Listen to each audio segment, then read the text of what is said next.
Hey everybody, we're off the highway. I'm Tony. That's Sarah Thebarge. My Hello. friend. Hello. She's a writer. The Invisible Girls. Check it out. Sarah, you and I, you know that my mom just recently died, and we actually are burying her this week. And so I've got a lot on my mind and my heart, and I would love, even personally, but also just for anybody else watching, for you just to share a little bit about tragedy and the role you think maybe tragedy plays in our spirituality, or what do we do with our tragedy as Yeah. people who follow Jesus. Yeah.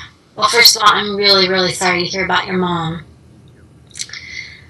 I have been through some tragedy. I mean, people have been through a lot more. I went through breast cancer, almost died, lost a lot of relationships, and just a lot. And the details are in the memoir.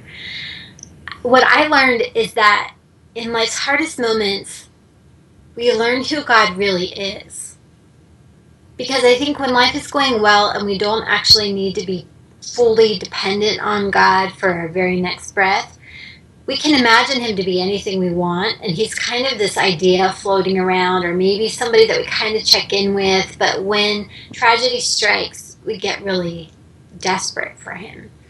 And what I realized in my own experience was that, when Romans says that all things work together for good, and Psalm says that God is good, my idea was that God was good, and God loved me, and so God's goodness is like an ice cream stand on the boardwalk. And anytime I needed it, I would just run up and ask for another scoop of ice cream, because ice cream's good, right? It's refreshing and it tastes good and it's comforting.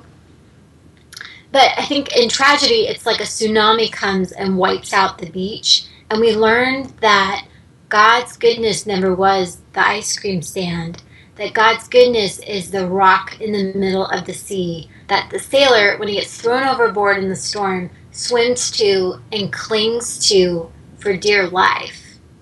And that God is our rock, that God is our refuge. And we learn that that's who God is, that that's where God is, and that this is our relationship with him, is that we cling to him. And one of my favorite quotes by Charles Spurgeon, he's talking about Psalm 46, and he says, God is good not because God makes the storm go away, but because in the storm, God comes closer to us than the storm could ever be. And that's what I learned from my own experience, and that's the only hope I have to give to anybody who's going through a hard time, is that God will come closer to you than the storm ever could be, and God will stay there, and God will never leave, and God will never let go.